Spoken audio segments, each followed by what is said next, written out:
When I opened that bathroom stall door after signing my divorce papers, I had no idea my entire world was about to shatter in a way I never expected. The pregnancy test in my purse showed two pink lines. Two lines that arrived 3 years too late. Two lines that would change everything about the future I thought I was walking away from. But let me take you back to the beginning, because what happened next, what I discovered in the weeks that followed, would test every ounce of strength I had left. My name is Luna Matthews, and this is the story of how the worst day of my life became the doorway to something I never saw coming. The snow had been falling since midnight, soft and relentless, blanketing Denver in a silence that felt almost sacred. I sat in the leather chair of Patterson and Associates, my hands folded in my lap, my wedding ring still on my finger, though I knew it wouldn't be there much longer. The office smelled like fresh coffee and old paper, a combination that made my stomach turn in ways I didn't yet understand. Across the polished mahogany table sat Ethan Pierce, my husband of 6 years, almost ex-husband. He wore a charcoal suit, perfectly tailored, his dark hair combed back the way it always was for important meetings. Everything about him screamed success, control, competence, everything except his eyes, which looked somewhere past my shoulder, unable to meet my gaze. The attorney, a woman named Patricia with kind eyes and a gentle voice, slid 2 sets of documents across the table. I stared at the papers, at the neat rows of legal language that would dissolve what had once felt permanent. "Mrs. Pierce, if you're ready," Patricia said softly. I reached for the pen. My fingers trembled. I pressed the tip against the paper, felt the weight of the moment pressing down on my chest like a physical thing. 6 years.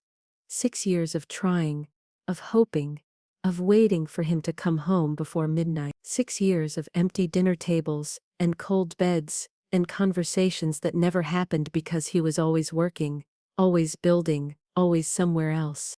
I signed. Once. Twice. 3 times. Ethan signed without hesitation, his signature bold and confident, the same signature that had built an architecture firm from nothing.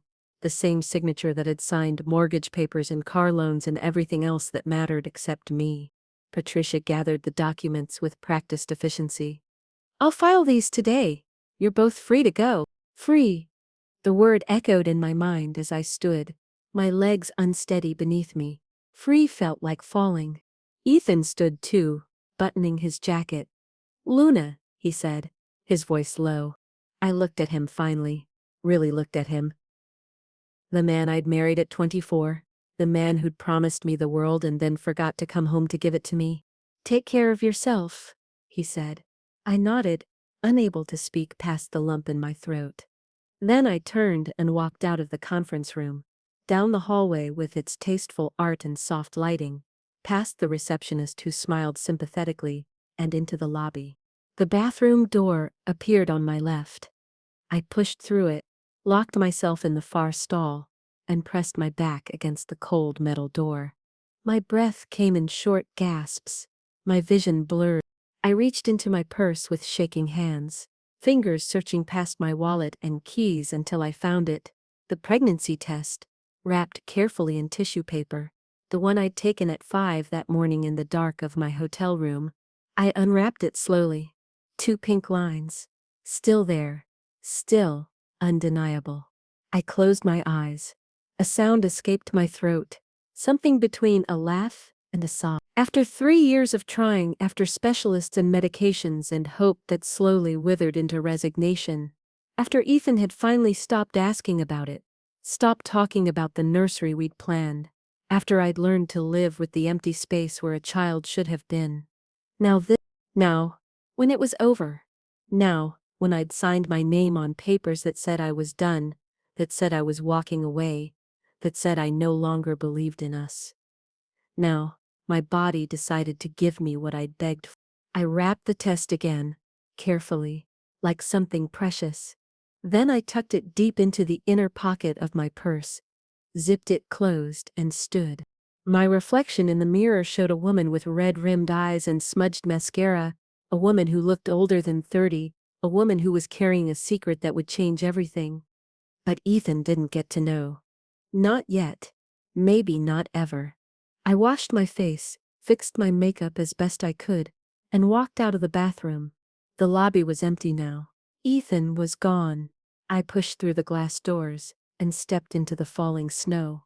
What I didn't know then was that keeping this secret would become the hardest thing I'd ever done, and that the choice I was making in that moment would set everything else in motion. My car sat in the parking lot, covered in a fresh layer of white. I brushed off the windshield with my bare hands, the cold biting at my fingers. Inside, I turned on the heat and sat there, engine running, watching the snow fall. My phone buzzed.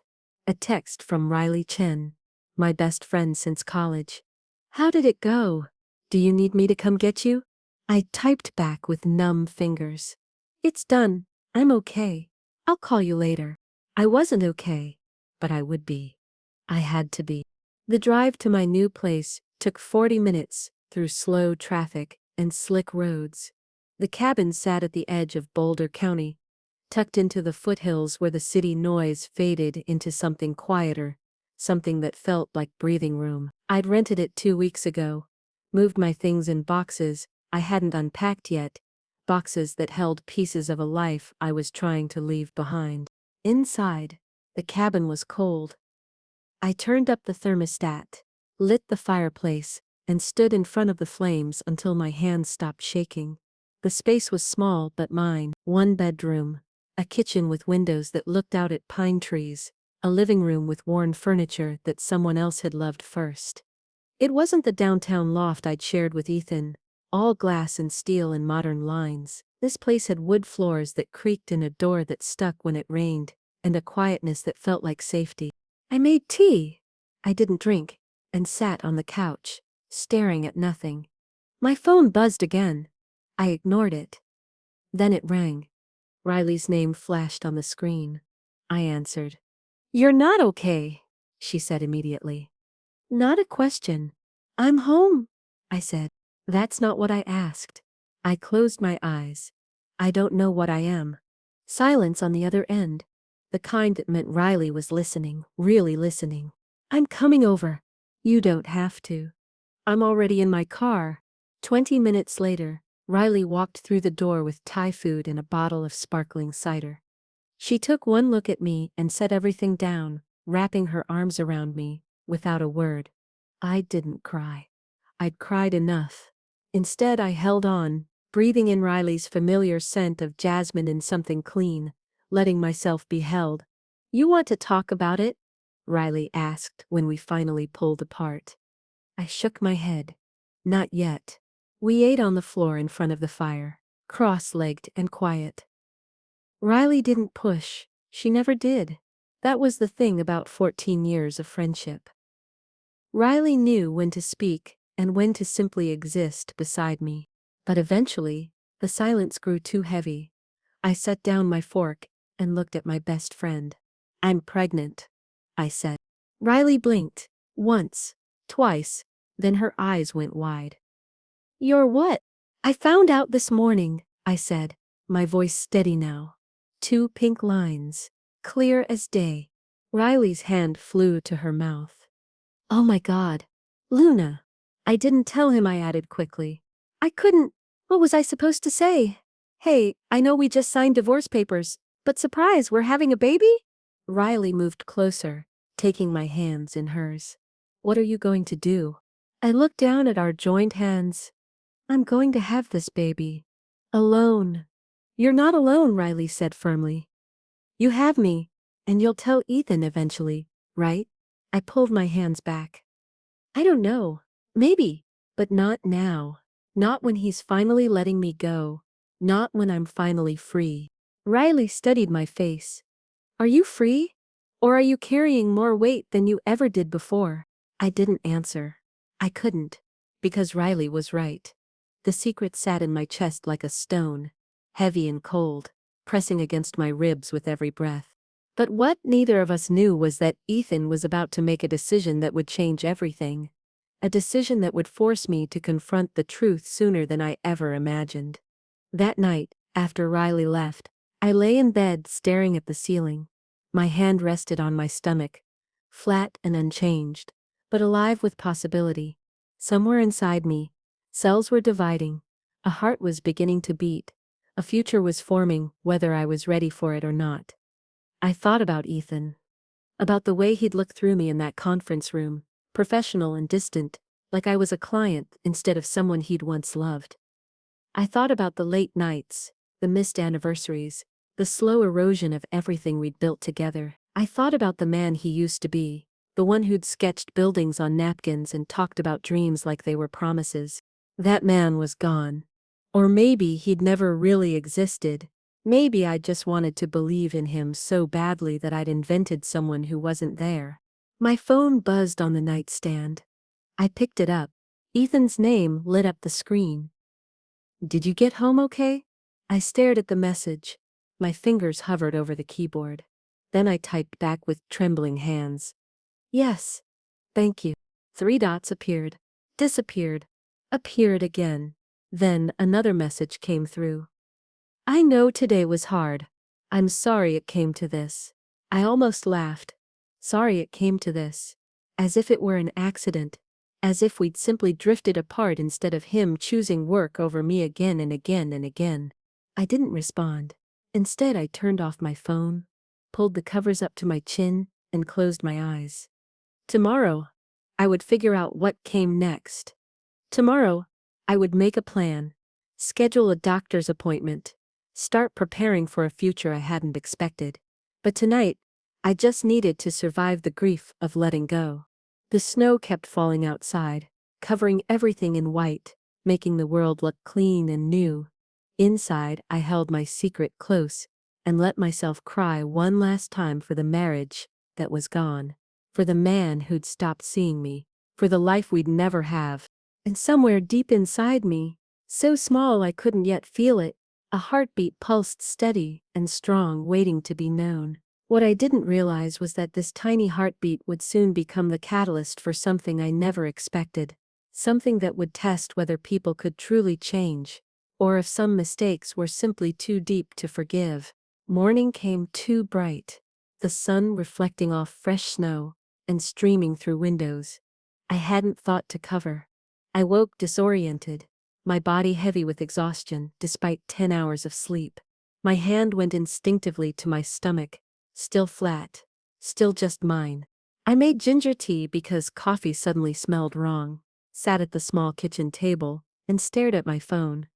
3 missed calls from my mother, 2 texts from Riley checking in, and 1 more message from Ethan, sent at 2 in the morning. "I keep thinking about what you said that night in September. About how I was building a life, but forgetting to live in it. You were right." I set the phone down. I didn't want his late-night revelations. I didn't want his guilt. I wanted what I couldn't have. The past 3 years back. The versions of ourselves that still tried, still hoped, still showed up for each other. A knock at the door startled me. I wasn't expecting anyone. Through the front window, I could see a figure on the porch. Tall and familiar. Ethan. I opened the door slowly. He stood there in jeans and a sweater, not the suit I'd grown accustomed to seeing him in. His hair was slightly messy, like he'd forgotten to comb it. Dark circles shadowed his eyes. "What are you doing here?" I asked. He held up a paper bag. "I brought breakfast. Those cranberry scones from the place on Pearl Street. Your favorite." I crossed my arms. "Ethan, I know I don't have the right to just show up," he said quickly, "but I couldn't stop thinking about you. About yesterday. About everything." "We signed papers," I said quietly. "We're done."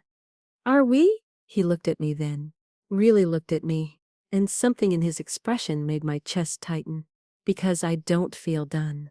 I feel like I just woke up from something and realized what I lost. I gripped the doorframe. "You don't get to do this. You don't get to show up now with scones and regret and pretend the last 3 years didn't happen." "I'm not pretending," Ethan said. "I'm acknowledging it. I was wrong. I was so focused on building the firm, on proving something. I don't even know what anymore. That I forgot the whole point was to build a life with you." A gust of wind cut through the open door. I shivered. "You're cold," Ethan said. "Can I come in?" Just for a minute? Every instinct told me to say no. But my body was tired, my heart was heavy, and the secret I carried felt impossibly lonely. I stepped aside. Ethan walked in, looking around the small cabin. "This place suits you," he said softly. "It's warm, real." I closed the door. "What do you want, Ethan?" He set the bag on the counter, turned to face me. "I want to know if there's any chance you'd let me try again. Not as your husband. I know I lost that. But as someone who wants to show up for you the way I should have all along." I felt my throat tighten. "It's too late." "Is it?" he asked. "Because I don't believe that. I think we gave up too easily." "You gave up," I said, my voice rising. "I waited for you. For 3 years I waited. I had dinner ready every night not knowing if you'd come home. I planned date nights you canceled. I tried to talk to you about us, and you were always too tired, too busy, too somewhere else." Ethan flinched. "You're right. I know I'm right," I said, tears burning my eyes now. "And now you show up, because what? You're finally not too busy? You finally noticed I'm gone?" He stepped toward me, stopped himself.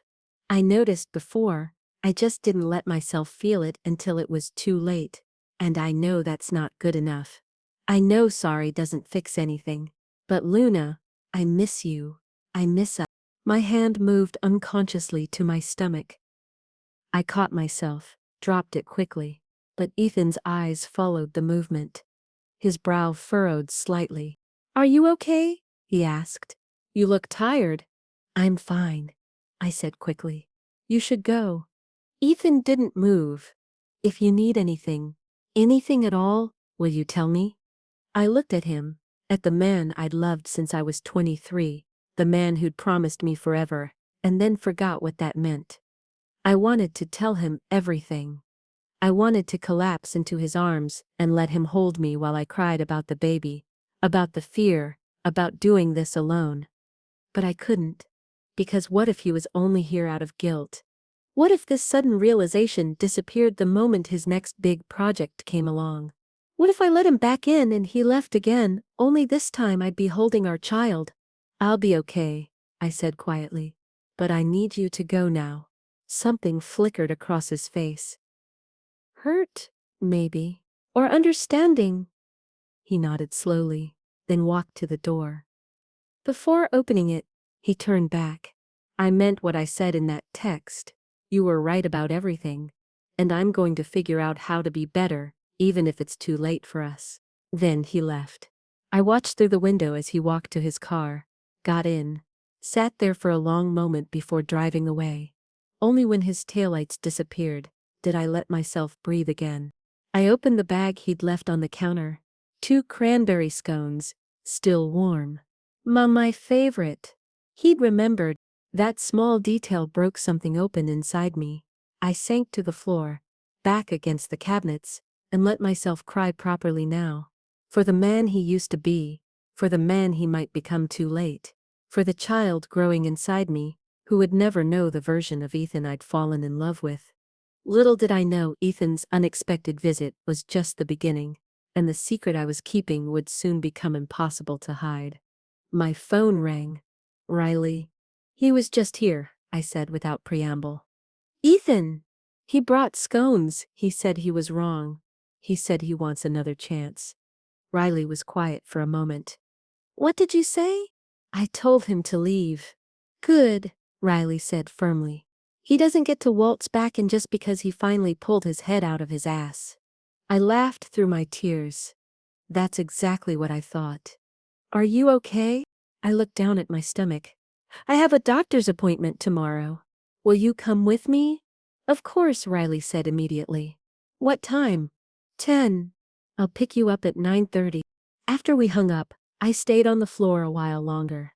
The cabin was quiet, except for the ticking of the clock and the soft whistle of wind through the pines outside. I thought about the appointment tomorrow, about hearing a heartbeat for the first time, about making this real in a way I couldn't take back. I thought about Ethan's face when he'd looked at me, the genuine regret there. But regret wasn't enough. It had never been enough. I pulled myself up, made myself eat one of the scones, and opened my laptop. My illustration portfolio stared back at me, half-finished projects and sketches that needed color. Before Ethan, before the marriage, before everything, I'd been an artist. I'd created worlds with my hands, told stories through watercolor and ink. Maybe it was time to remember who I was before I became someone's wife. Before I became someone waiting for someone else to come home. I opened a new file and started sketching. A woman standing alone on a mountain, arms outstretched, face turned toward the sun. Strong, unafraid, free. I didn't know if that was me yet, but maybe it could be. But what I was about to discover at tomorrow's appointment would change everything I thought I knew about facing the future alone. The Denver Women's Health Clinic occupied the third floor of a brick building on Spear Boulevard. Its waiting room, decorated in soft blues and grays, meant to be calming. I sat with Riley, my hands clasped tightly in my lap, trying not to notice the other women around me, the pregnant ones with their partners, the ones whose hands were held, whose backs were rubbed, whose futures looked certain and shared. Riley squeezed my arm. "You okay?" I nodded, not trusting my voice. A nurse called my name. I stood, and Riley stood with me. "Can she come back?" I asked. The nurse smiled. "Of course." The exam room was smaller than I expected, the ultrasound machine dark and waiting in the corner. I changed into the gown, the paper crinkling under my shaking hands. Riley sat in the chair beside the exam table, scrolling through her phone to give me privacy, but staying close enough to matter. Dr. Patel entered with a warm smile, reading from a tablet. "Luna Matthews. First prenatal visit. According to your last period, you're about 8 weeks along. Is that correct?" "Yes," I said, my voice small. "And how are you feeling? Any morning sickness? Fatigue?" "Both," I admitted, "but manageable." Dr. Patel nodded, making notes. "That's very normal. We'll do an ultrasound today to confirm dates and check on your baby's development.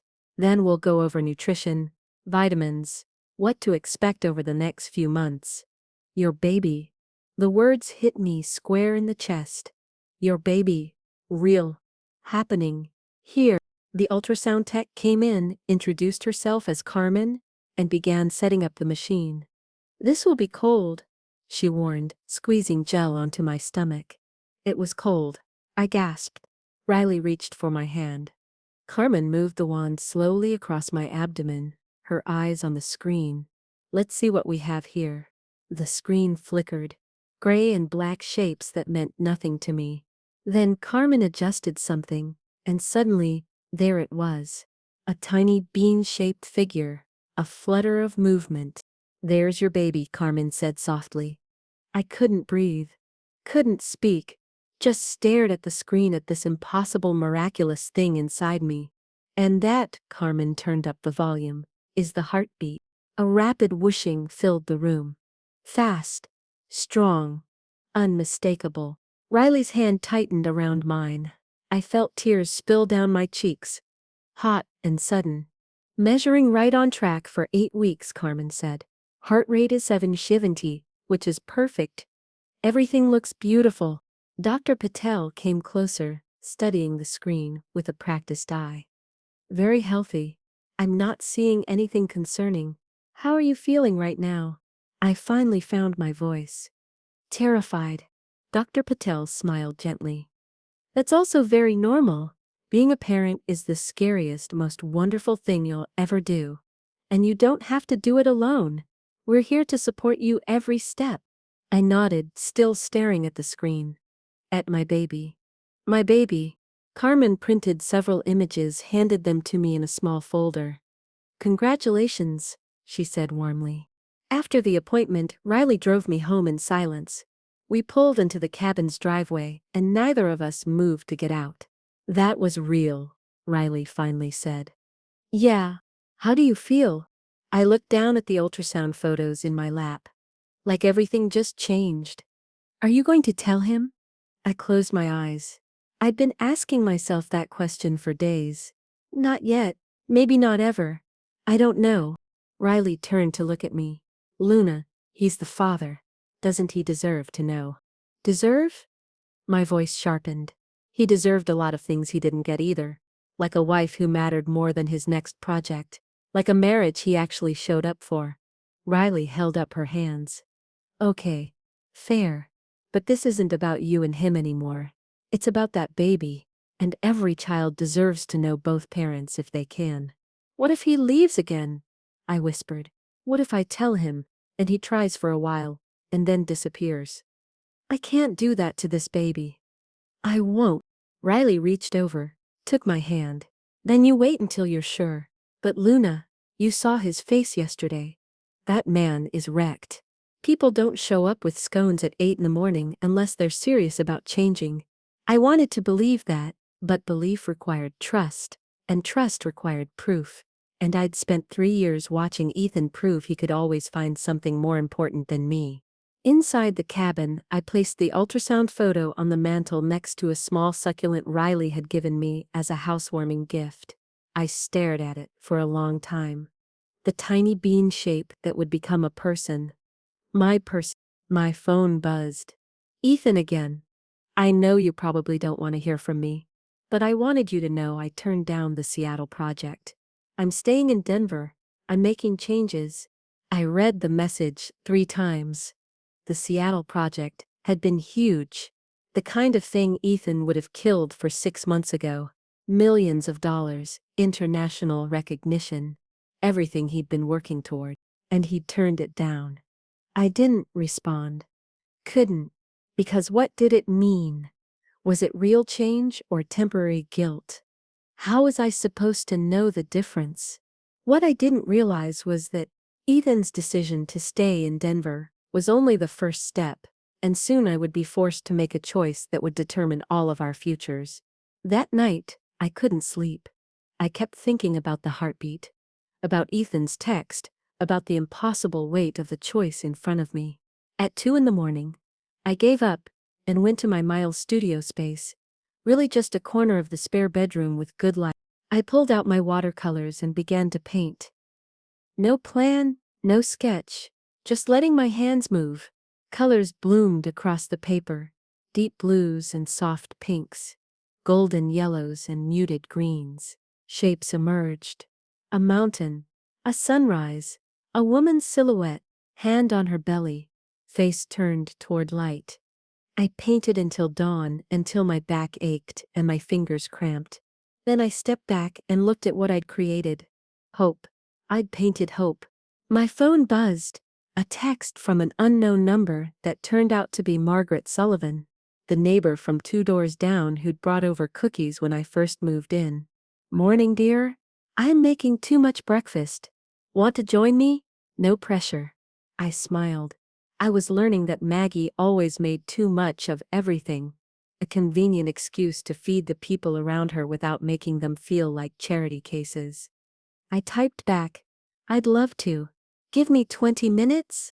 20 minutes later, I sat in Maggie's warm kitchen, sunlight streaming through lace curtains, the smell of bacon and fresh biscuits filling the air. Maggie moved around the space with practiced ease, her silver hair pulled back, her hands steady despite their age. You look tired, Maggie said, not unkindly. Couldn't sleep? Man troubles or life troubles? I laughed softly. Both. Maggie set a plate in front of me, poured coffee I didn't know I couldn't drink anymore. I didn't correct her, just held the mug for warmth. I was married once, Maggie said, settling into the chair across from me. For 37 years, he was a good man, but Lord, was he stubborn. Took me leaving him for 2 months before he figured out I was serious about needing him to actually see me. I looked up. You left him? Packed a bag and moved in with my sister, Maggie said. Best thing I ever did. Because when I came back, it was on my terms. And he'd finally learned that loving someone means showing up even when it's inconvenient. Did it last? The change? Maggie smiled. Until the day he died. 20 more years of him actually being present. It wasn't perfect, but it was real. I felt tears prick my eyes. I don't know if I can take that risk again. Maggie reached across the table. covered my hand with her own. You don't have to decide anything today. But don't close doors just because you're scared of what's on the other side. Sometimes the tense things in life come after the hardest choices. I nodded, not trusting myself to speak. I stayed at Maggie's for another hour, letting the older woman's easy conversation wash over me. When I finally walked back to my cabin, the sun was high and bright, melting the snow on the roof, dripping from the eaves.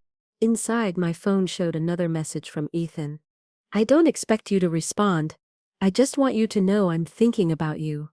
I looked at the ultrasound photo on the mantel, then at my phone, then back at the photo. I made a decision. I need time.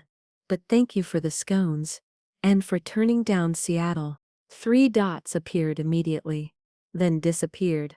Then appeared again. Take all the time you need. I'm not going anywhere. I set my phone down, hand moving to my stomach. What do you think? I whispered to the tiny life inside me. Do we let him try? No answer came. Just the steady pulse of blood through my veins. The quiet knowing that I was no longer making decisions for just myself. I picked up my sketchbook and started a new drawing. This time, 2 figures on a mountain, not touching, but facing the same direction, looking toward the same light. Maybe, just maybe. But I had no idea that in just a few short days, everything would come crashing down in a way I never expected, and the secret I was keeping would be revealed in the most unexpected moment. The weeks crept by like slow water, each day bringing subtle changes I catalogued in private, a slight thickening at my waist. The way certain smells made my stomach turn, the exhaustion that hit me at 3 o'clock every afternoon without fail. I was 10 weeks now, then 11, approaching the safe zone that Dr. Patel said would mark the end of the highest risk period. Ethan kept his distance but not his silence. He texted every few days, never intrusive, always gentle. Photos of buildings he was working on. A quote from a book he thought I'd like. Once, a picture of the coffee shop where we'd had our first date, with a simple caption, "Remember?" I did. I remembered everything. On a Tuesday morning in late January, I stood in my small studio surrounded by watercolor studies for my portfolio. Riley had found me a grant opportunity for emerging artists focused on nature and motherhood themes. The deadline was in 3 weeks. I needed 10 finished pieces. I had 4. A knock at the door pulled me from my work. I wasn't expecting anyone. Through the window, I could see it wasn't Ethan this time. It was Dean Carter, Ethan's business partner. I opened the door slowly. Dean. He offered an uncertain smile. Hey, I know this is weird. I'm not here on Ethan's behalf. He doesn't even know I'm here. Then why are you? Dean shifted his weight, looking uncomfortable in a way I'd never seen him. Because I've known you both for 6 years, and I can't watch this anymore without saying something. I crossed my arms. I'm listening. Can I come in? I stepped aside. Dean entered, looking around the cabin with surprise. This place is really you, he said. Warm, creative. Ethan's loft always felt like a showroom. What do you want to say, Dean? He turned to face me. He's different, really different. Not just temporarily guilty different. He comes in at 8 instead of 6. He leaves at 5. He's turned down 3 major projects. He sits in his office, sometimes just staring out the window like he's trying to remember how to be human. My throat tightened. That's not my problem anymore. I know, Dean said quickly. I know you don't owe him anything. But I thought you deserved to know that whatever's happening with him, it's not an act. He's genuinely trying to figure out who he is, without the work defining him. Why are you telling me this? Dean hesitated, because I was there for all of it. I watched him miss your anniversary dinners. I watched him cancel plans with you for client meetings. That could have waited. I enabled it because it was good for business. And I'm sorry for that. I blinked, surprised. You're apologizing. Yeah, I should have called him out. Should have reminded him what mattered. But I didn't. And now you're here alone. And he's there falling apart. And I just thought maybe you should know.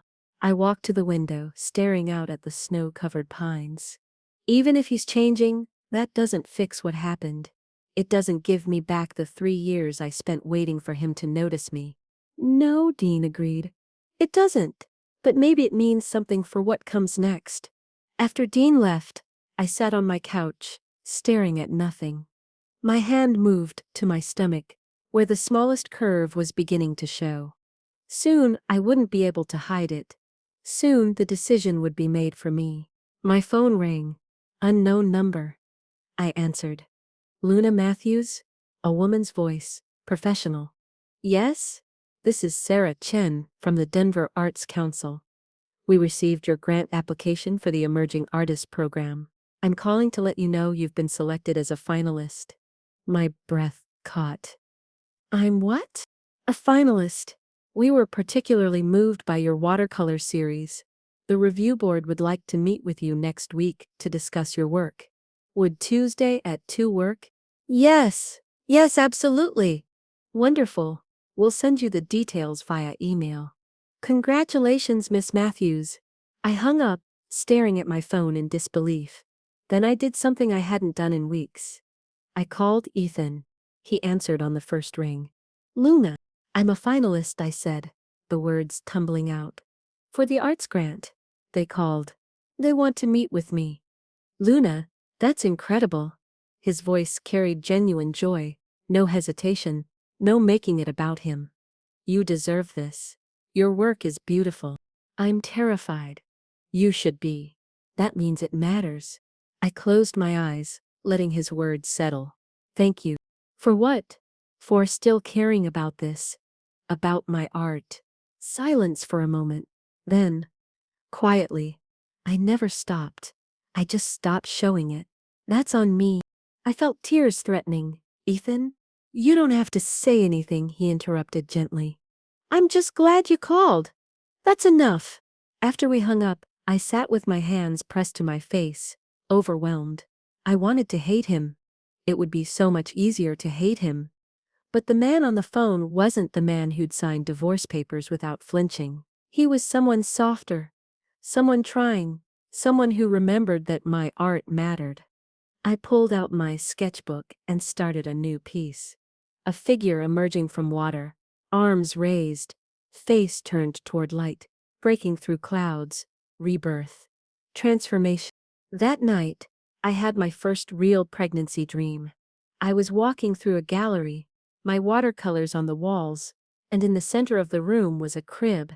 I walked toward it, looked down, and saw a baby with dark hair and eyes that shifted between mine and Ethan's. The baby reached up, grabbed my finger, and I felt a love so fierce it woke me. I lay in the dark, hand on my stomach, feeling the first faint flutter of movement. So light I almost thought I'd imagined it. Then it came again. A butterfly wing. A whisper. A promise. Hi, little one, I whispered. I'm your mom. The word felt strange and right, all at once. Mom? I was going to be someone's mom. My phone lit up with a text. Ethan, at 1 in the morning. I can't sleep. Keep thinking about your news. You're going to crush that interview. I stared at the message. Then I did something I hadn't planned. I replied, can't sleep either. Baby keeps moving. I watched the typing indicator appear, disappear, appear again. I could almost feel his shock through the phone. Then 3 dots. Then nothing. My heart sank. I'd said too much. I'd revealed everything by accident. Then my phone rang. Ethan's name lit up the screen. And what happened next would change absolutely everything between us. I answered with shaking hands. Luna. His voice cracked. Did you just say baby? I closed my eyes. Yes. You're pregnant? Yes. Silence. Long and terrible. How long have you known? He finally asked. Since the morning we signed the papers. I heard him breathe out. Heard something that might have been a sob or a laugh or both. You've been dealing with this alone? I had Riley and Maggie. I wasn't completely alone. But you didn't tell me. Not angry, just devastated. I couldn't. You were already gone. What was I supposed to do? Trap you with a baby? Trap me? His voice rose. Luna, we tried for 3 years. 3 years of hoping and failing and hoping again. And now you're telling me it happened, and you didn't think I deserved to know. You didn't deserve anything. I was crying now. You left me, Ethan. Every day for 3 years you left me. You chose work over me. Every single time. So no, I didn't think the man who couldn't come home for dinner deserved to know about the baby. Silence again. Heavy. You're right, he said quietly. You're absolutely right. I didn't deserve to know. I don't deserve anything from you. I wiped my eyes. I'm sorry. I shouldn't have told you like this. I wasn't ready. It just slipped out. How far along are you? 11 weeks. Have you seen a doctor? Yes. Everything's healthy. The heartbeat is strong. I heard him crying now. Actually crying. Can I come over? Ethan, please. I'm not asking for anything. I just want to see you. Just for a minute. I looked at the clock. 1:30 in the morning. I should say no. I should hang up and pretend this never happened. Okay, I whispered. He arrived 20 minutes later, still in sweatpants and a hoodie, his face raw and red.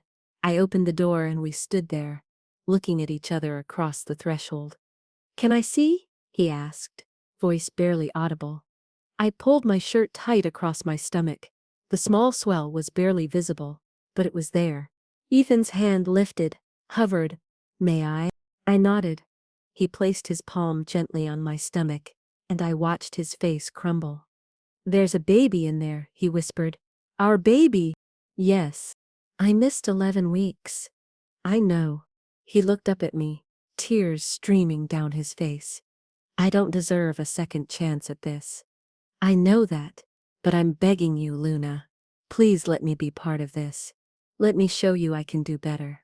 Let me prove I can be the father this baby deserves, and the partner you needed all along.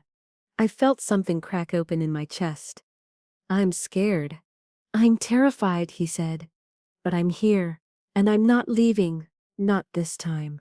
I searched his face, looking for the lie, the hesitation, the moment he'd choose something else. But all I saw was raw, desperate honesty. There's a doctor's appointment next week, I said softly. We'll hear the heartbeat again. Can I come? I took a breath. Yes. Ethan closed his eyes. Fresh tears falling. Thank you. Thank you. They stood there in the doorway, his hand still on my stomach, the night cold and quiet around us.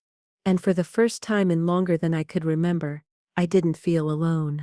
But what neither of us knew was that the journey from this moment to becoming a family would test us in ways we couldn't imagine, and that the hardest parts were still ahead. The waiting room of Denver Women's Health felt different this time. I sat with both Riley and Ethan, the three of us forming an awkward triangle in the chairs by the window. Riley kept giving Ethan subtle evaluating looks. Ethan kept stealing glances at my stomach. I kept my hands folded in my lap, trying to breathe normally. You don't have to be nervous, Riley said, squeezing my arm. I'm not nervous about the appointment, I replied quietly. Riley followed my gaze to Ethan, then back. Right. When the nurse called my name, all three of us stood. The nurse looked between them with a practiced neutral expression. Dad's coming back today. Ethan looked at me. I nodded. Yes. Riley settled back into her chair. I'll be here. In the exam room, I changed into the gown while Ethan waited outside. When he came back in, he sat in the chair by the door, hands clasped, looking like he was attending the most important meeting of his life. Dr. Patel entered with a warm smile. Luna, good to see you, and you must be Ethan, he said, standing to shake her hand. The father. Dr. Patel nodded.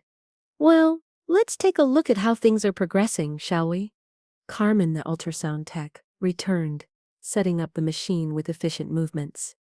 I lay back, and Ethan moved his chair closer without asking, his eyes fixed on the dark screen. The gel still cold, the wand still pressing.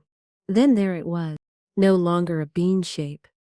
Now something recognizable as human, tiny arms, legs, a head, a spine, curved like a question mark. "There's your baby," Carmen said, measuring perfectly for 12 weeks. The heartbeat filled the room, rapid and strong. Ethan made a sound, something between a gasp and a sob. His hand reached for mine without thinking, and I let him take it. "Everything looks beautiful," Dr. Patel said, studying the screen. "Growth is right on track. Heartbeat is 65. Very healthy." "Can you tell the gender yet?" Ethan asked, his voice rough. Dr. Patel smiled. "It's still a bit early, but if you want to know, we can usually tell at the 20-week anatomy scan. That'll be in about 2 months." I looked at Ethan. "Do you want to know?" He looked back at me. "Whatever you want," I asked you. "Then yes," he said softly. "I want to know everything. I want to be part of everything." After the appointment, we walked out together.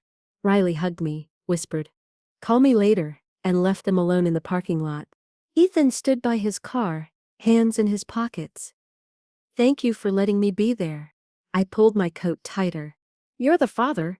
You should be there." "I know, but after everything," he stopped himself. "I don't want to make assumptions.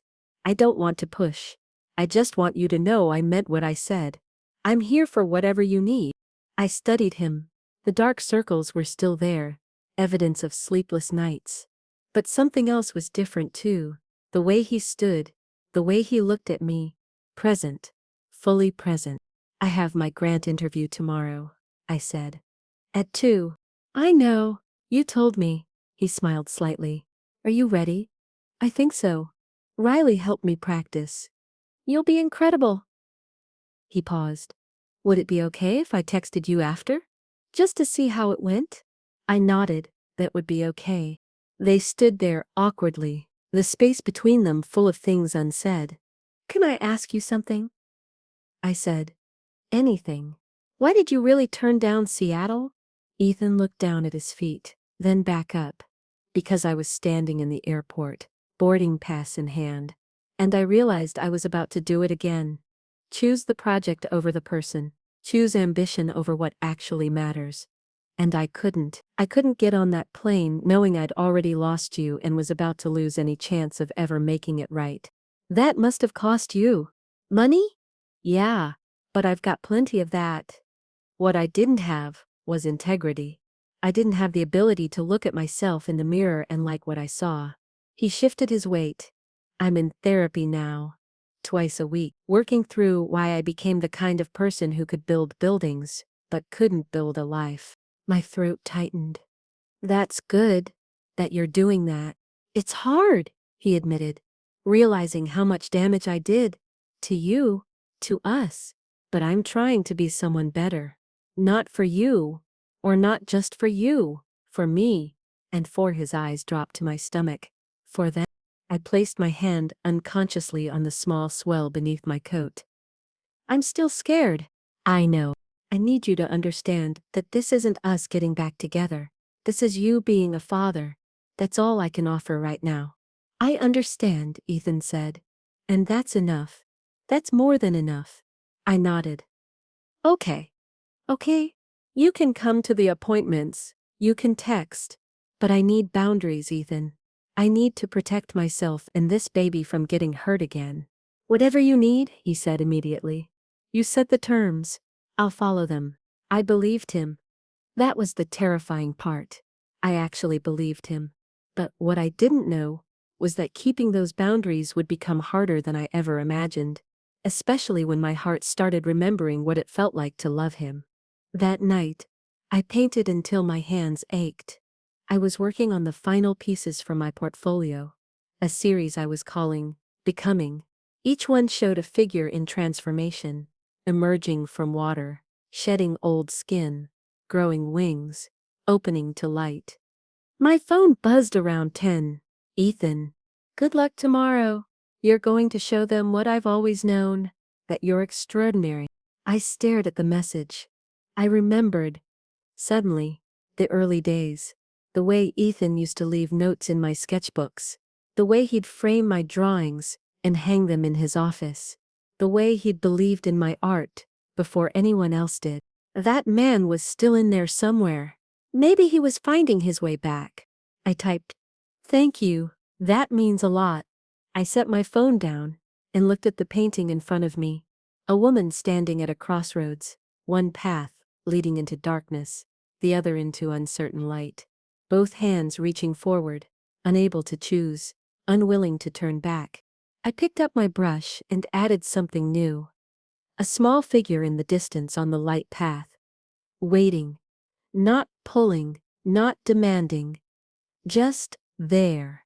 Present. The next morning, I dressed carefully for my interview. A soft gray dress that hid my growing belly. My grandmother's necklace. Boots that made me feel grounded. Riley came over to help me set up my portfolio, organizing the watercolors in order of emotional impact.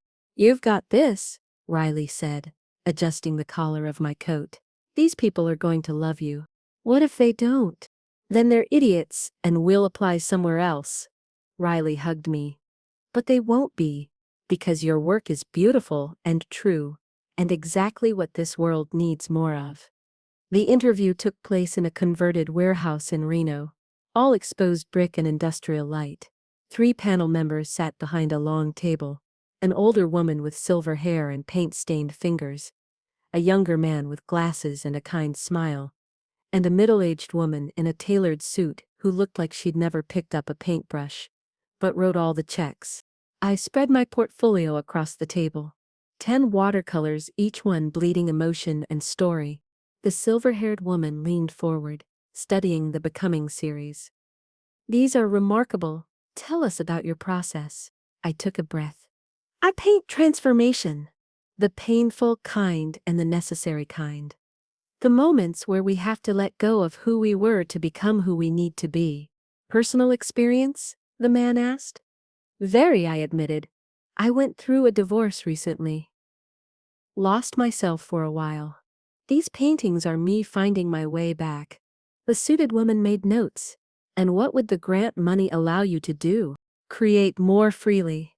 Right now I work 3 freelance jobs to pay rent. The grant would give me time to finish a full collection, maybe even show it." They asked more questions. About technique, about vision, about where I saw my work in 5 years. I answered honestly, letting my passion show, my hands moving to illustrate points, my voice steady despite my nerves. At the end, the silver-haired woman smiled. "Thank you, Miss Matthews. We'll be in touch within 2 weeks." I gathered my portfolio, shook their hands, and walked out into the afternoon sun. My phone buzzed immediately. "Ethan, how did it go?" I typed. "I think it went well." They asked good questions. "Ethan, that's great. You must have impressed them." I stood on the sidewalk, people moving around me, the city alive and indifferent. I typed, then deleted, then typed again. "Want to get coffee? I could use someone to debrief with." 3 dots. Then, "I'd love that." "Where?" We met at the coffee shop on Pearl Street, where we'd had our first date 7 years ago. I ordered decaf, though I didn't tell Ethan that. He ordered black coffee and a cranberry scone, which he immediately offered to share. "You remembered," I said. "I remember everything," Ethan replied quietly. "I just stopped showing it." They sat by the window, watching college students hurry past. Their conversation careful at first, then easier.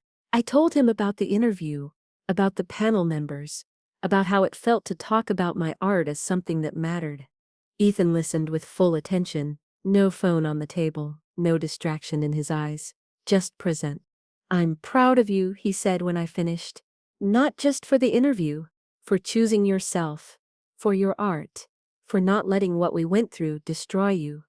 I looked down at my coffee. It almost did. But it didn't. "You're stronger than I ever gave you credit for." She looked up. "You gave me credit. In the beginning.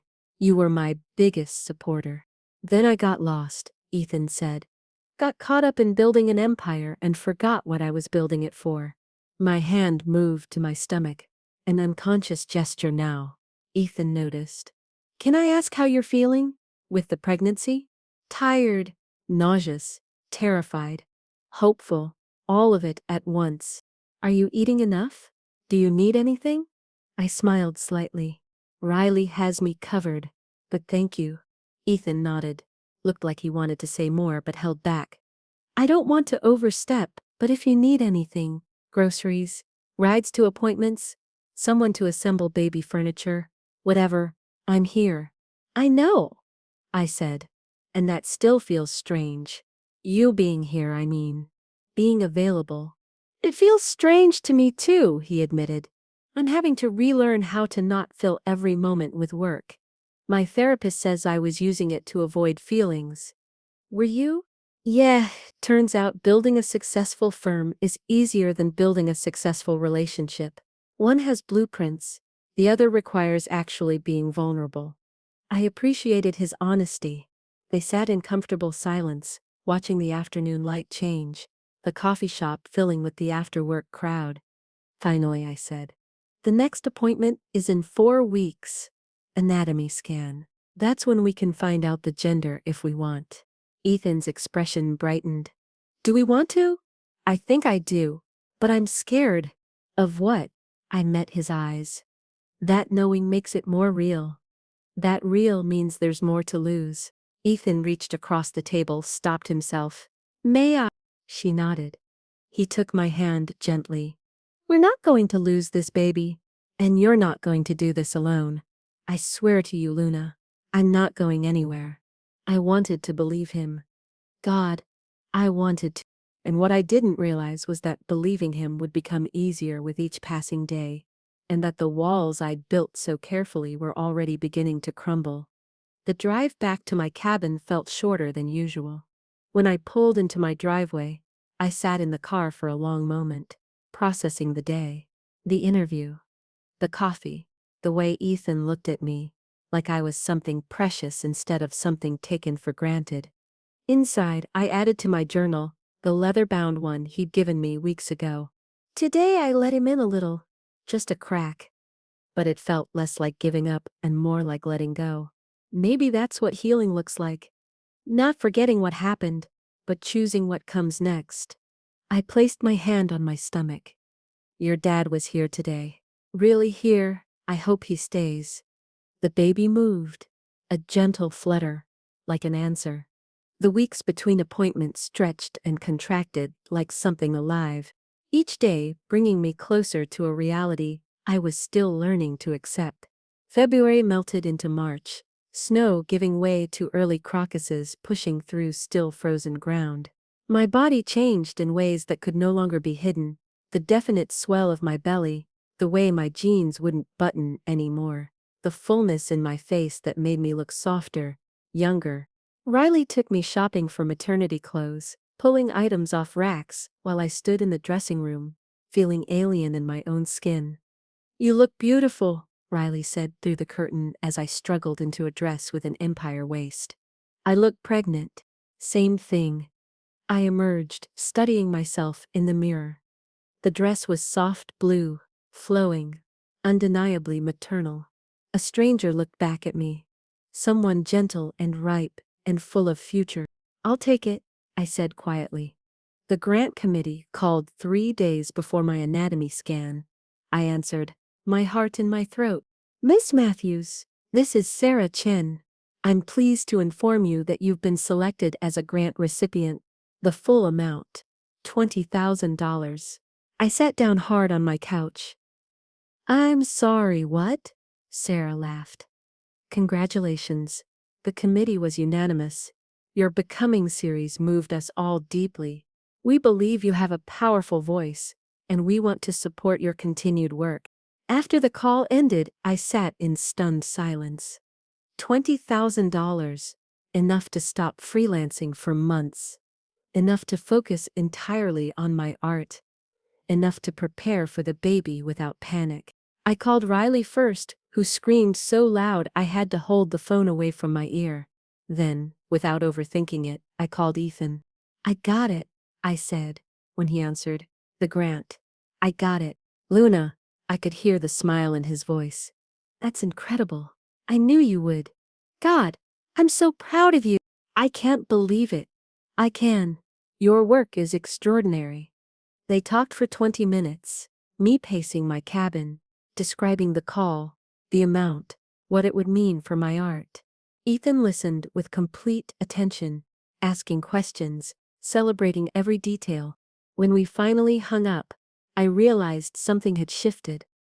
I'd called him, not out of obligation or necessity, but because I wanted to share my joy with him. Because somewhere in the careful distance we'd been maintaining, he'd become someone I wanted to talk to again. That realization felt dangerous and hopeful all at once. But I had no idea that the anatomy scan would bring news that would change everything and force me to make decisions I wasn't ready for. The morning of the anatomy scan arrived cold and bright. Ethan picked me up at 9:30 right on time, bringing coffee for himself and herbal tea for me in a thermos that was still warm. You didn't have to do that, I said, accepting it gratefully. I wanted to. We drove to the clinic mostly in silence, but it was comfortable now, the quiet between us no longer heavy with unsaid things. In the waiting room, Ethan sat close enough that our shoulders almost touched. Nervous? He asked. Terrified. Me too. When they called my name, we walked back together. This time, when I changed into the gown, Ethan didn't leave the room, just turned his back to give me privacy, and that small gesture of familiarity made my throat tight. Dr. Patel entered with Carmen. Ready to meet your baby properly? I lay back, and Ethan took the chair beside me, his hand hovering near mine, waiting for permission. I took it, lacing our fingers together, the gel, the wand, the screen flickering to life. And there, impossibly clear and perfect, was our child. No longer an abstract shape, now unmistakably human. Arms that moved, legs that kicked, fingers that opened and closed, a face in profile, delicate and formed. I stopped breathing. Everything looks perfect, Dr. Patel said, moving the wand slowly, taking measurements. Brain development, spine, organs, all exactly where they should be. Heart is strong. Growth is right on track. Oh my God, Ethan whispered, staring at the screen with tears streaming down his face. That's our baby. Carmen smiled. Would you like to know the gender? I and Ethan looked at each other. I nodded. It's a girl, Carmen said. You're having a daughter. The words hit me like a wave. A daughter. I was having a daughter. I squeezed Ethan's hand, so hard I thought I might break his fingers. But he didn't pull away, just squeezed back, both of us crying now, both of us staring at the screen where our daughter moved and stretched and existed. She's perfect, Ethan said, voice breaking. She's absolutely perfect. Dr. Patel printed several photos, handed them to me in a folder. Congratulations to you both. I'll see you in 4 weeks. In the parking lot afterward, we sat in Ethan's car, neither moving to leave. The ultrasound photos lay between us on the console, black and white images of our daughter. A girl, I said softly. A girl, Ethan echoed. Do you have any name ideas? I looked at him. Actually, I do, but I wanted to ask you first. Tell me. Stella. It means star. Ethan's expression melted. Stella, that's beautiful. You like it? I love it. He looked at the photos again. Stella Pierce Matthews. Or Matthews Pierce, I said quietly. Ethan met my eyes. Whatever you want. I'm just grateful to be part of this. They sat there while the afternoon light shifted, while other cars came and went, while our daughter's image stared up at them from glossy photo paper. Finally, Ethan said, Can I take you to lunch? To celebrate? I hesitated. This felt like crossing a line, like moving from co-parenting toward something more. But I was hungry, and happy, and didn't want to go home to an empty cabin just yet. Okay, I said. They went to a small bistro in Cherry Creek, sat by the window, ordered food I could actually stomach. Over soup and bread, they talked about Stella, about baby furniture and nursery colors, and all the preparations that suddenly felt urgent and real. I want to help, Ethan said, with setting up the nursery. With anything you need. I set down my spoon. Ethan, I need you to understand something. Just because we're having a daughter together doesn't mean we're together. I know. Do you? Because it's starting to feel complicated again. Ethan leaned forward. I'm not trying to complicate things. I'm trying to be present for my daughter and support her mother. That's all. If it's too much, if I'm overstepping, tell me and I'll back off. I studied his face. It's not too much. It's just confusing. Because part of me wants to trust you, wants to believe you've really changed. But another part is still so scared of getting hurt again. That's fair, Ethan said. I hurt you. I hurt you badly. And trust isn't something I can demand back. I have to earn it. How? By showing up. Every appointment, every call, every moment you'll let me. By being the man I should have been 3 years ago. He paused. And if that never becomes more than co-parenting, if that's all you can give me, then that's enough. Stella is enough. I felt tears threatening. I want to believe that. Then, watch me prove it. And in that moment, sitting across from him in a quiet bistro with our daughter's photos between us, I realized something had fundamentally changed. The question wasn't whether Ethan had changed. It was whether I was brave enough to let him prove it. That evening, I sat in my cabin surrounded by ultrasound photos of Stella. I picked up my phone and texted Riley. It's a girl. Riley called immediately. Oh my God, Luna, a girl. They talked for an hour. Riley already making lists of things Stella would need, of shops we had to visit, of dreams for this little person who didn't exist yet outside my body. After we hung up, I opened my journal. Today I learned you're a girl. Today your dad cried when he saw your face. Today I started believing that maybe, just maybe, we can make this work. Not the way I thought we would. Not as a family in the traditional sense. But as 3 people who love each other, in whatever form that takes. I placed my hand on my belly. Stella kicked back, strong and sure. Hi, baby girl, I whispered. Your mom is so scared and so in love with you already. My phone buzzed. Ethan, thank you for today, for letting me see her, for naming her Stella. I'm going to be the father she deserves. I promise. I looked at the message for a long time. Then I replied, I believe you.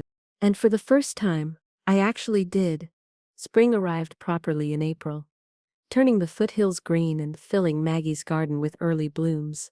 I spent more time outside now that the weather allowed it, sitting on my small porch with my sketch pad, drawing images of mountains and mothers and tiny hands reaching toward light. Ethan came by every few days, always texting first, always asking permission. He brought groceries, assembled the crib that had been sitting in boxes, installed shelves in what was becoming Stella's nursery. He worked quietly, never demanding my attention, just present and useful. One Saturday, he showed up with paint samples. I thought maybe we could paint the nursery, he said, holding up cards of soft yellows and gentle greens. If you want, no pressure. I looked at the samples, then at him. You really want to do this? I want to be part of everything, he said simply. We spent the afternoon painting, old t-shirts covering our clothes, music playing softly from my phone. Ethan painted with careful precision while I did the detail work around the window frames. They moved around each other with surprising ease, occasionally bumping shoulders, laughing when paint got on unexpected places. You have yellow in your hair, Ethan said, smiling. You have it on your nose. He tried to wipe it off. Smeared it worse. I laughed, actually laughed, and the sound surprised both of us. I haven't heard you laugh in a long time, Ethan said quietly. My smile faded slightly. I haven't had much reason to. I'm sorry for that. I know you are. They kept painting. When they finished, the nursery glowed soft and warm, perfect for the daughter who would fill it in 3 short months.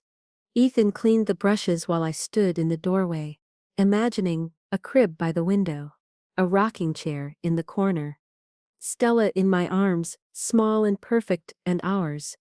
What are you thinking about? Ethan asked. About her. About what kind of mother I'll be. You'll be an amazing mother, he said with absolute certainty. How do you know? Because you're patient and creative and you love with your whole heart. Stella's lucky to have you. I looked at him. And you? What kind of father will you be? Ethan set down the paint can, met my eyes. Present. That's all I know how to promise. Present for every moment I'm allowed to be. Something passed between us, fragile and tentative. I felt the pull, the old want, the muscle memory of loving him. But I also felt the scar tissue, the places that had healed wrong, the fear that lived underneath hope. I should go, Ethan said, reading me correctly. Let you rest. Thank you for today. For all of this. At the door he paused. Luna, can I ask you something? Okay. When Stella's born, where do you want me? In the room? In the waiting room. I'll do whatever you're comfortable with. My throat tightened. In the room. If you want to be there. I want to be there, he said immediately. More than anything. Then be there. After he left, I stood in the freshly painted nursery, breathing in the smell of new beginnings. My phone buzzed. Riley. Dinner tomorrow? I need to hear everything about the nursery project. I smiled, typing back. Come over. I'll make that pasta you like. The next evening, Riley arrived with wine for herself and sparkling juice for me, examining the nursery with appropriate awe. He did this, she asked, running her hand along the perfectly smooth wall. We did it together. Riley gave me a look. Together is a loaded word. I sat on the floor, cross-legged. I know. Are you falling for him again? I don't know. Maybe. Parts of me never stopped. Riley sat beside me. That's okay, you know, to still love someone who hurt you. It's complicated, but it's allowed. What if he leaves again? What if this is all guilt and novelty, and the moment Stella's actually here, the reality sets in, and he disappears? Then you'll handle it, Riley said firmly. Because you're strong as hell, and you don't need him. But Luna, what if he doesn't leave? What if he's actually serious about changing? Then I'm terrified in a different way. Why? Because hoping again feels more dangerous than staying closed off. Riley pulled me into a side hug. Hope is dangerous, but it's also the only way forward. They ate pasta and talked about safer things, the grant money, my new artwork, baby names we'd rejected before landing on Stella. But underneath it all, I felt the question pulsing. What if? What if? That night, alone in bed, I felt Stella kick hard against my ribs. I pressed my hand where the movement was, felt the push back. Your dad was here today, I whispered. He painted your room yellow like sunshine. He's trying so hard, little one. I don't know what that means for us, for all three of us, but I'm trying too. Trying to let him in without losing myself.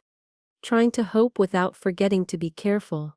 Stella kicked again, and I smiled in the dark. My phone lit up. Ethan, I can't stop thinking about that nursery. About Stella sleeping there. About being her father. Thank you for giving me this chance. I stared at the message, then typed, You're welcome. Sleep well. You too, both of you. I placed the phone on my nightstand, hands still on my belly. Outside, spring peepers sang in the darkness, their voices high and insistent, calling for connection, for hope, for the chance to be heard. Inside, I closed my eyes and let myself imagine, not the past, not the pain, but the possibility. 3 people learning how to be a family, however that looked, whatever that meant. Maybe it was enough just to try. But what I didn't know was that the universe had other plans, and that sometimes the hardest test comes not when things are falling apart, but when they're finally starting to come together. The morning of my 28-week appointment arrived with unseasonable warmth, Denver awakening to May sunshine that felt like a promise. I dressed carefully, my maternity jeans finally comfortable, a soft green top that Riley insisted brought out my eyes. I was definitively pregnant now, no hiding it, no question. Stella made her presence known with constant movement, hiccups that rippled across my belly, kicks that sometimes took my breath away. Ethan picked me up at 9, right on time as always. He'd been right on time for everything lately. Every appointment, every promised call, every offer to help. 6 weeks of consistency, 6 weeks of showing up. I was beginning to believe it might last. "Morning," he said, handing me the now familiar thermos of tea. "How's Stella?" "Active. She's been practicing gymnastics since 5 a.m. He smiled, that genuine smile that crinkled his eyes. "She's strong like her mom." They drove with the windows down, spring air washing through the car. Comfortable silence between them. Somewhere along the way, they'd stopped needing to fill every quiet moment with words. At the clinic, Dr. Patel performed the routine checks, blood pressure, weight, measuring my growing belly, listening to Stella's heartbeat with the handheld Doppler. "Everything looks perfect," Dr. Patel said. "You're measuring right on track. How are you feeling?" "Tired. My back hurts. But okay. That's all normal for this stage." Dr. Patel made notes, then looked between us. "Have you two thought about childbirth classes? I recommend them, especially for first-time parents." I glanced at Ethan. I hadn't really thought about it. "We should do them," Ethan said quickly. "If you want. I want to know how to actually help when the time comes." Dr. Patel pulled out a flyer. "There's a 6-week course that starts next month, Tuesday evenings. I think you'd both benefit from it." After the appointment, they sat in Ethan's car in the parking lot. I stared at the flyer. "You really want to take classes?" I asked. "I really want to be prepared. I don't want to be useless when you need me most." I looked at him. "This feels like a lot, like we're playing house or something." "We're not playing anything," Ethan said gently. "We're preparing to have a daughter together. That requires learning. Doesn't mean we're getting back together. Just means we're being responsible parents." He was right. I knew he was right. But something about sitting in a room full of couples pretending they were something they weren't made me anxious. "Okay," I said finally. "Let's do it." Ethan's face brightened. Yeah, but I need you to know that I'm still figuring this out. What we are, what we're doing, all of it." "I know, and that's okay. I'm figuring it out too."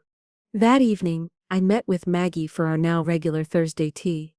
The older woman had become something of a mentor, offering wisdom without judgment, support without expectation. "You're glowing," Maggie said, pouring chamomile into delicate cups. "I'm enormous." "Same thing." Maggie settled into her chair. "How are things with Ethan?" I wrapped my hands around the warm cup. "Complicated. He's being perfect, which somehow makes it harder." You don't trust it." "Should I? What if this is just who he is when there's a finish line in sight? What if once Stella's born and reality sets in, he goes back to being the man who couldn't come home for dinner?" Maggie sipped her tea thoughtfully. "What if he doesn't? Then I have to decide if I can forgive him, if I can rebuild something with him. And I don't know if I'm strong enough for that." "You're strong enough for anything," Maggie said firmly. "The question isn't strength, it's whether you want to." "I don't know what I want anymore." "That's all right. You don't have to know today. Stella will tell you when she's ready to arrive. Until then, you're allowed to be uncertain." I left Maggie's, feeling marginally better, but no less confused. At home, I worked on my newest painting series, a collection I was calling Three. 3 figures in various configurations, separated, converging, intertwined, working through my feelings with brush and color, because words weren't enough. My phone rang. "Unknown number." I answered hesitantly. "Miss Matthews, this is Jennifer Hale from Luminary Gallery downtown. I was at the Arts Council grant ceremony and saw your work. I'd love to discuss a possible show." I almost dropped my phone. "A show? We have an opening in September. I think your Becoming series would be perfect, and I understand you're working on new pieces as well." "Yes, the 3 series. It's about family and connection, and I stopped myself. It's still in progress. I'd love to see what you have so far. Are you available next week? We set a meeting. I hung up, stared at my paint-stained hands, and burst into tears. Happy tears this time. Overwhelmed tears. Everything is changing so fast, tears. I called Ethan without thinking. Luna? What's wrong? Nothing's wrong, I said through tears. Everything's right. Too right. A gallery wants to show my work in September. That's incredible. I could hear the smile in his voice. Luna, that's amazing. You deserve this. I'm going to be huge in September. Like, incredibly pregnant, or possibly with a newborn. How do I show at a gallery like that? The same way you do everything else, Ethan said. By being yourself. By letting your work speak. People will understand. What if they don't take me seriously because I'm a mom? Then they're idiots. Your art doesn't stop mattering because you're having a baby. If anything, it matters more. I wiped my eyes. How are you always saying the right thing lately? Therapy. And practice. And really wanting to get it right this time. After we hung up, I stood in front of my easel, looking at the unfinished painting. 3 figures, still separate, still uncertain. I picked up my brush and began to paint them closer together, not touching yet, but moving toward connection. The next day Riley threw me an impromptu celebration, just the two of us with takeout and mocktails. A gallery show? Riley crowed, clinking her glass against mine. Do you know how huge this is? Terrifying is what it is. It's both, but mostly huge. Riley sobered slightly. How's it going with Ethan? I pushed noodles around my plate. He's being amazing, which is confusing. Why is amazing confusing? Because I don't know if I can trust it. And I don't know if I'm falling for him again or if it's just hormones and proximity and the romance of preparing for a baby together. Riley considered this. What does your gut say? I placed my hand on my belly. My gut says I'm having a daughter in 12 weeks, and I'm terrified and I want her father there for all of it. That's not what I asked. I met her friend's eyes. I think I'm falling for him again. I think I never really stopped. But I'm so scared, Riley. What if I let him in and he breaks me again? What if you don't let him in and spend the rest of your life wondering what could have been? I closed my eyes. I hate that you're right. I know. It's my worst quality. That night, I couldn't sleep. Stella was particularly active, rolling and stretching like she was running out of room, which she was. I lay on my side, hand on my belly, talking to my daughter in whispers. Your dad wants to take birthing classes with me. He wants to be in the delivery room. He's painting your nursery and building your crib and showing up for every appointment. I don't know what to do with that, baby girl. I don't know how to protect my heart while also letting him be your father. Stella kicked hard, right under my ribs. Yeah, I know. Figure it out. Easy for you to say. My phone lit up. Ethan, at midnight. Can't sleep. Keep thinking about September. About you having a gallery show. About Stella being here. About how lucky I am that you're letting me be part of any of this. I stared at the message. Then I typed something I hadn't planned. Can't sleep either. Want to come over? 3 dots appeared immediately. Are you sure? I typed, no. But come anyway. 15 minutes later, headlights swept across my windows. I opened the door in my pajamas, belly prominent, hair messy, completely vulnerable. Ethan stood on my porch in sweatpants and a t-shirt, looking as uncertain as I felt. Hi, he said. Hi. They stood there, the night quiet around them, months of careful distance suddenly feeling impossible to maintain. I don't know what I'm doing, I admitted. Me neither. I'm scared. Me too. I stepped aside. Come in anyway. They sat on the couch, not touching, a careful space between them. I pulled a blanket over my legs. Stella moved, and I winced. She okay? Ethan asked immediately. She's fine, just running out of room. I placed my hand where Stella was pushing. Want to feel? Ethan's eyes widened. Can I? I nodded. He moved closer, hesitantly placing his hand on my belly. Stella kicked hard, right into his palm. Ethan's breath caught. She's so strong. She's stubborn. Wonder where she gets that. He laughed, then sobered. Luna, I need to tell you something. My heart clenched. Okay. I'm in love with you. I never stopped. I know I don't deserve another chance. I know I broke what we had, but I'm not helping you because of Stella. I mean, I am. She's the most important thing in the world, but I'm also here because I love you. Because I want to be the man you deserved all along. Because I want us to be a family if you'll let us. My eyes filled with tears. Ethan, you don't have to say anything, he said quickly. I just needed you to know. Needed to be honest, instead of pretending I'm only here for co-parenting. I looked at him, at the vulnerability in his face, at the hope and fear mixed together. I thought about the past 6 weeks, about every appointment, every painted wall, every thoughtful text, about the way he listened now, really listened, about the man he was becoming versus the man he'd been. I'm scared, I whispered. I know. If I let you in and you leave again, it won't just break me. It'll break her too. I'm not leaving, Ethan said, his voice fierce. I swear to you, Luna. I'm done running. I'm done choosing everything else over the people I love. I want you. I want Stella. I want to build a life that's actually worth living. I felt something crack open in my chest. I can't promise I'll be easy. I have so much hurt still. I don't want easy. I want real. I want you exactly as you are. Hurt and scared and perfect. She looked down at their hands, his still resting on my belly. If we do this, it has to be different. You can't go back to how things were. I don't want to go back. I want to build something new. Something better. I took a shaky breath. Then build it. Show me you mean it. Ethan's eyes shone with unshed tears. Every day, I promise. She leaned forward slowly. He met me halfway. Our foreheads touched, then our lips, gentle and tentative and full of everything we hadn't said. When we pulled apart, I was crying. I'm still scared.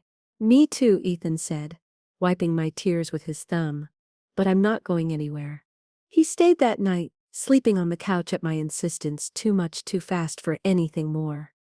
But in the morning, I woke to the smell of coffee and found him in my kitchen making breakfast, and something in my chest settled. Maybe this was what rebuilding looked like. Not dramatic declarations or perfect certainty, but showing up, every day, choosing each other, again and again. Stella kicked, and I smiled.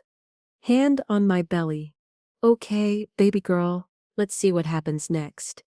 But neither of us knew that the real test was still to come, and that building a family would require more than just love. It would require forgiveness, trust, and the courage to be vulnerable even when it terrified us. The birthing classes started in June, held in a warm community room at the hospital where I would eventually deliver. 8 couples arranged on yoga mats, pillows scattered around, an instructor named Diane, with kind eyes and the patience of someone who'd seen every possible birth scenario. Ethan and I sat in the back, trying not to notice that we were the only couple who arrived in separate cars. Diane began with introductions. Tell us your names, how far along you are, and one hope you have for your birth experience. They went around the circle. Hopeful young couples, nervous first-timers, a few who already had children and were refreshing their knowledge. When it came to us, I spoke first. I'm Luna, 29 weeks, with a girl. My hope is to feel strong enough to get through it. Ethan added, I'm Ethan, and my hope is to actually be helpful instead of panicking. The group laughed, and some of the tension in my shoulders eased. Over the next weeks, we learned breathing techniques, positions for labor, pain management options, what to expect during each stage of delivery. We practiced on each other, Ethan kneeling behind me as I leaned forward, his hands on my hips applying counter pressure the way Diane demonstrated. Like this? He asked, adjusting his grip. That's perfect, Diane said. Luna, how does that feel? Good, I admitted. Really good. At home, after the third class, Ethan walked me to my door. We did this now, this careful dance of togetherness that stopped at my threshold. Can I ask you something? I said. Always. Why haven't you pushed? For more, I mean. We kissed that night, and then you've been so careful to keep distance. Ethan leaned against my porch railing. Because I'm terrified of messing this up, of pushing too hard and scaring you away. I told you I loved you, and you said show you, so that's what I'm trying to do. Show you by respecting your pace. I studied him in the porch light. What if my pace is frustrating? Then I'll be frustrated, but I'll also be here. She stepped closer. What if I said I'm ready for more? His breath caught. Then I'd ask what more looks like to you. I took his hand. Come inside. They moved slowly, this time with intention. Ethan sat on the couch and I settled beside him, close enough that our sides pressed together. They talked about small things first. Stella's increasing acrobatics, the gallery meeting I had next week, Ethan's decision to take on a partner at the firm so he could cut his hours. You're really doing that? I asked. Contracts being drawn up. I meant what I said about not going back to who I was. I rested my head on his shoulder. I believe you. Yeah? Yeah. They stayed like that for a long time, Ethan's arm around my shoulders, my hand on my belly, Stella moving between them. Eventually, Ethan's fingers found their way to my hair, gently running through the strands. Is this okay? He asked. It's perfect. Luna? I really love you. She tilted my head up, met his eyes. I really love you too. Still. Again. I don't know which, but I do. He kissed me then, properly this time, not tentative but sure, and I let myself sink into it, into him, into the possibility that maybe broken things could be put back together if you were patient enough. When we pulled apart, both breathing harder, I said, I'm not ready for you to move in or anything. We're still figuring this out. I know. But maybe we can figure it out together, instead of separately. Ethan's smile was brilliant. I'd like that. The next morning, Riley called demanding details. So you're back together? I stirred my tea watching sunrise paint my kitchen gold. We're together! I don't know about the back part. It feels new. New how? Like we're different people now. Like we're choosing each other with our eyes open, instead of just falling.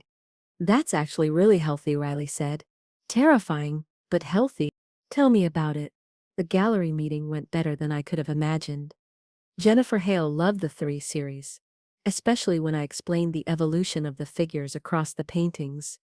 This is powerful, Jennifer said, studying a piece where the 3 figures finally touched, hands linked but faces still individual. And you're due when? Mid-August. Perfect. We'll open the show in September. You'll be tired, but this work deserves to be seen.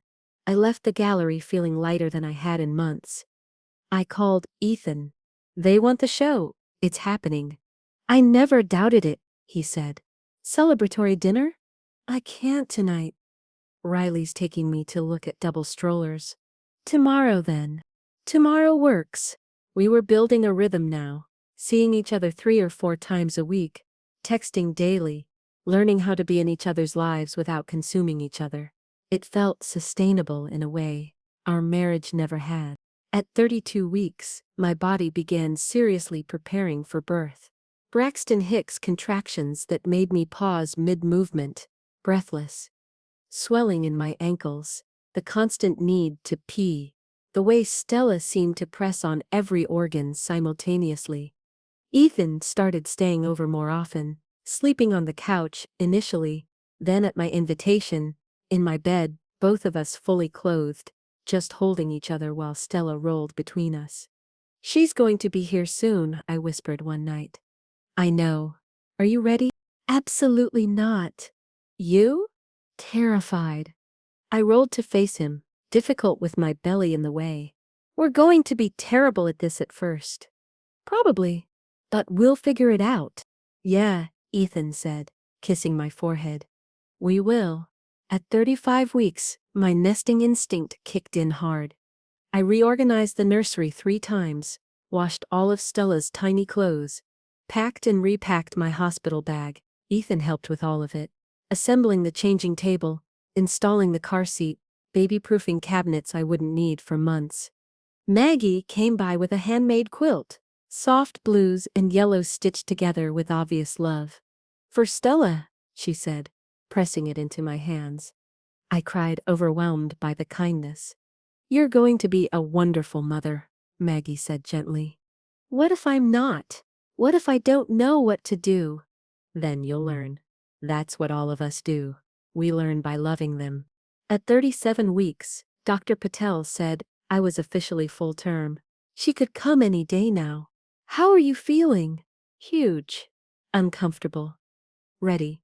And you? Dr. Patel looked at Ethan. Terrified but ready. Good. That's normal. She handed us information about when to head to the hospital.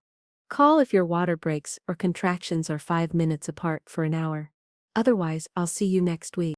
That night, Ethan and I had dinner at my place, my last energy for cooking rapidly waning. We sat on the floor, backs against the couch, plates balanced on our laps. What are you thinking about? Ethan asked. How everything's about to change. How in a few weeks there'll be a whole person here who needs us constantly. Scary. Yeah. I looked at him. But I'm glad I'm doing it with you. Ethan set down his plate, took my hand.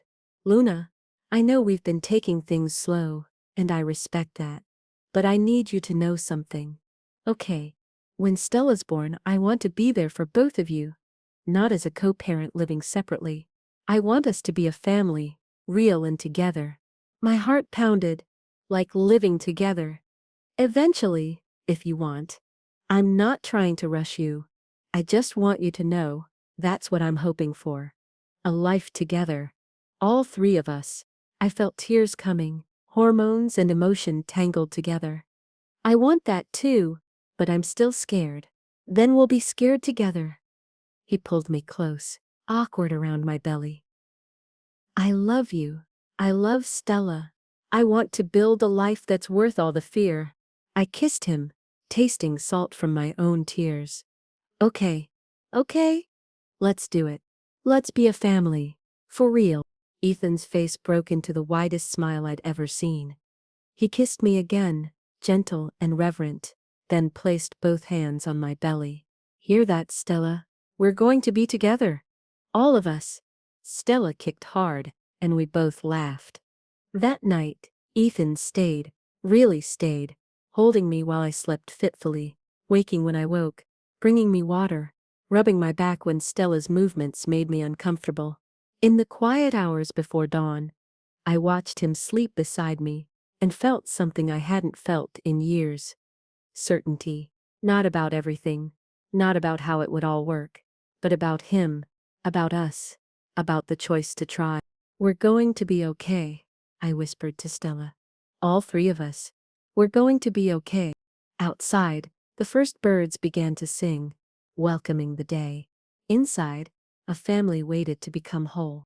And what none of us knew was that Stella had her own timeline, and that she was about to make her entrance in the most unexpected way, bringing with her not just new life, but the final piece of healing we all needed.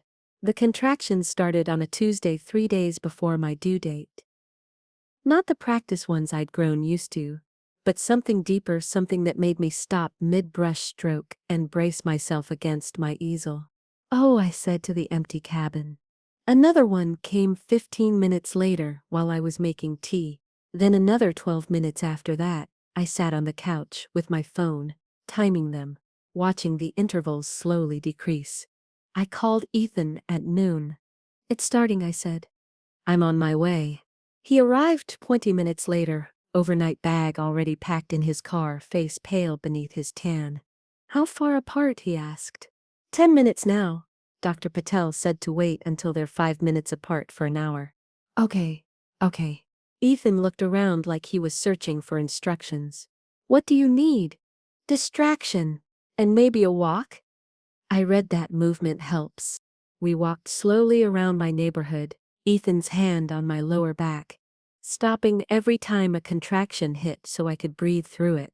Maggie watched from her porch, gave us an encouraging wave. "You've got this, dear," she called. Back at the cabin, I tried to eat but couldn't. The contractions were stronger now, 7 minutes apart, making me gasp. Ethan sat beside me on the couch, coaching my breathing the way we'd learned in class.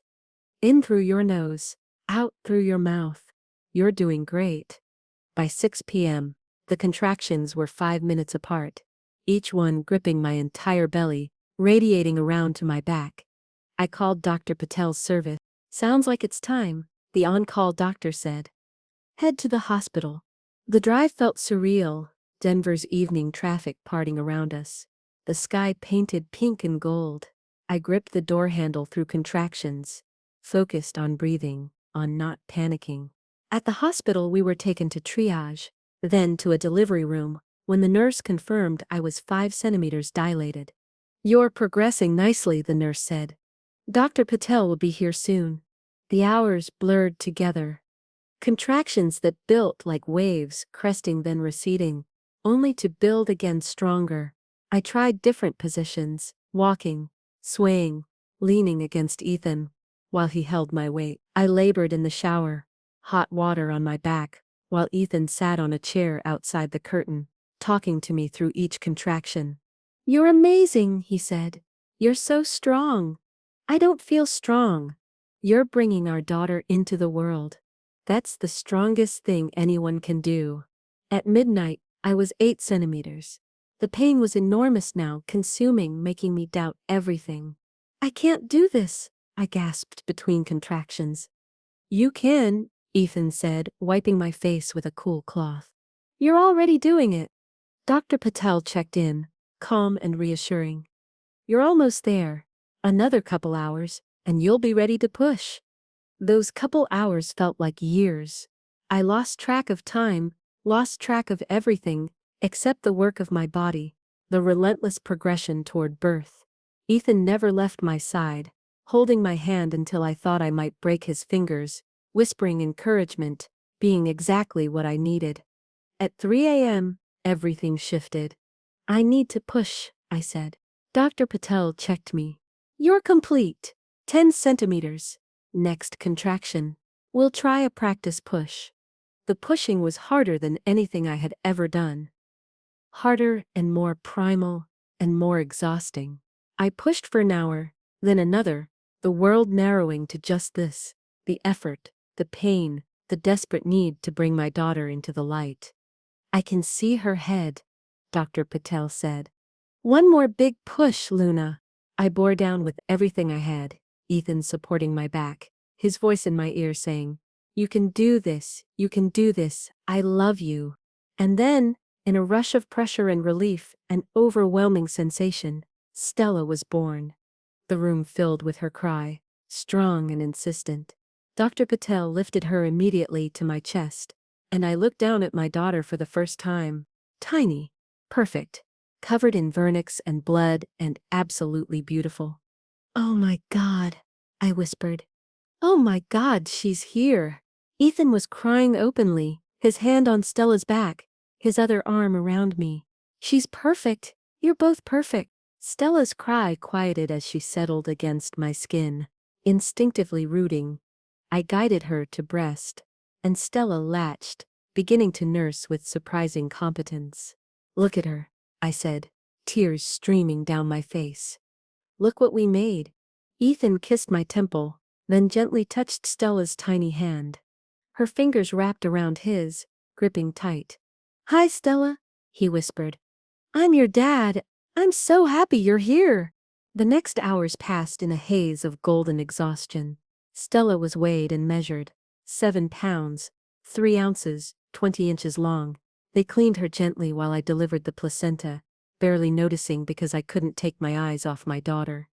In the recovery room, I lay propped against pillows, Stella asleep on my chest, Ethan sitting beside the bed, his hand resting on both of us. "We're a family," I said softly. "We're a family," Ethan echoed. I'm so glad you were here. There's nowhere else I would have been. He leaned forward, kissing me gently. Thank you for letting me be part of this, for giving us another chance. For Stella. I looked down at our daughter, at her perfect face, the way her tiny chest rose and fell with each breath. She's everything. She is. The morning sun began to filter through the hospital blinds, painting everything gold. Nurses came and went, checking vitals, teaching me about feeding and changing and all the things new parents need to know. Riley arrived with flowers and tears, holding Stella with reverent care. She's so beautiful, Riley whispered. You did so good. Maggie came later with homemade soup, sitting beside the bed, and telling me she was proud of me. Dean stopped by briefly, congratulating us both, looking at Ethan with something like respect. But mostly, it was just the three of us. Luna, Ethan, and Stella, learning each other. Beginning. On the second day, I watched Ethan change Stella's diaper. His large hands so gentle with her tiny body, talking to her the whole time. There we go, sweet girl. All clean now? You're doing great. I felt my heart crack open wider. You're really good at this. Ethan looked up, smiling. I'm terrified I'm going to break her. You won't. You're perfect. When we finally went home on day 3, Ethan drove 10 miles under the speed limit, treating every bump like a crater. I sat in the back beside Stella's car seat, unable to look away from my daughter. At the cabin, Ethan carried Stella inside while I moved slowly, still sore, still recovering. The nursery glowed in afternoon light, yellow walls and fresh linens, and a crib waiting for our daughter. Welcome home, Stella, I whispered. That night, we took turns with feedings, Ethan bringing Stella to me every few hours, then holding her afterward while I slept. Around 3 a.m., I woke to find him standing by the window, Stella cradled in his arms, both silhouetted against the night. Can't sleep? I asked softly. Ethan turned. I keep thinking I'm going to wake up and this will all be a dream. I stood carefully, walking to join them. I leaned against Ethan, looking down at Stella's sleeping face. It's real, I said. I know. That's what keeps surprising me. They stood together, a family of 3, while the night settled around them. And I felt it finally, completely peace. Not the absence of fear, but the presence of something stronger. Love, trust, hope. I love you, I whispered to both of them. Ethan kissed the top of my head. I love you too, both of you. More than I knew was possible. Stella stirred, made a small sound, settled back into sleep. And in that moment, standing in the soft darkness, with my daughter and the man who'd lost me then, found his way back. I knew we were going to be okay. All 3 of us. Together.